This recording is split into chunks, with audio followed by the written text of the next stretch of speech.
यह वो किस्सा है जो अब मेरी ज़िंदगी का हिस्सा है। मैं थोड़ा ज़िद्दी किस्म का इंसान हूँ और इसी ज़िद की वजह से बचपन में मुझे बहुत मार पड़ी है। लगभग मुझसे घर के सारे लोग परेशान रहते थे। माँ तो इस ज़िद की वजह से हर दूसरे दिन झाड़ू से मारती या फिर बात करना बंद कर देती थी। इसलिए मैं भी थोड़ा चिड़चिड़ा सा रहता था।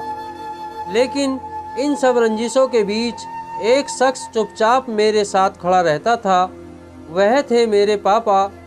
हाथ उठाना तो दूर की बात है, मुझे तो यह भी याद नहीं कि आखिरी बार उन्होंने मुझसे ऊंची आवाज़ में बात कब की थी। हूबहू मेरी तरह दिखते हैं वो, क्योंकि पापा हमेशा कहते हैं कि जितना मैं उनसे सीखता हूँ उतना वह भी मुझसे सीखते हैं। पापा बेटे के रिश्ते से पहले हमारे बीच दोस्ती का रिश्ता है। जैसे दोस्त एक दूसरे के बिना कुछ कहे आंखों ही आंखों में एक दूसरे का हाल समझ लेते हैं, बिल्कुल वैसा ही हमारा रिश्ता भी है। पापा मुझसे कभी किसी काम के लिए मना नहीं करते। जब मैं उनसे कहीं जाने को कहता हूँ या फिर कुछ करने को पूछता हूँ तो वह सिर्फ एक बात बोलते हैं कि बेटा, अगर तुम्हें यह गलत नहीं लग रहा है तो करो। यह शब्द सुनने के बाद मुझे न जाने कैसे खुद ब खुद सही गलत का पता लग जाता है। यह बात उस समय की है जब मैं क्लास 5 में पढ़ता था। ठीक 1 तारीख को पापा की तनख्वाह आती और महीने के पहले रविवार की शाम पापा और मैं महीने भर का राशन लेने के लिए एक साथ जाते थे। मुझे आज भी याद है, एक पुरानी सी साइकिल के हैंडल पर 2 थैले बांधकर महीने भर की खुशियाँ लेकर आते थे। एक बार उस रोज हम राशन लेकर घर वापस आ रहे थे तो पापा की नज़र थैले के ऊपर रखी हुई विम बार की बड़ी टिकिया पर गई। पापा ने मुझे रुकने के लिए कहा और हिसाब वाला खाता मांगा। उन्होंने कुछ देर हिसाब वाले खाते में जांच पड़ताल की और बोले, यार इसने तो छोटी टिकिया के दाम जोड़कर बड़ी टिकिया दे दी। चलो कोई बात नहीं, तुम यहाँ कुछ देर इंतज़ार करो, मैं इसे अभी बदलवा कर वापस लाता हूँ। इतने पर मैं फट से बोल पड़ा, पापा यह क्या कर रहे हो, अब रहने भी दो। आप कहाँ इतनी दूर फिर से वापस जाओगे।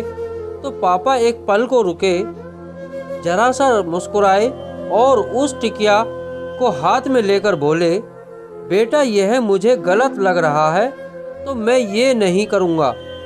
पापा वापस दुकानदार के पास चले गए। मैं कुछ देर वहाँ उनका इंतज़ार करता रहा।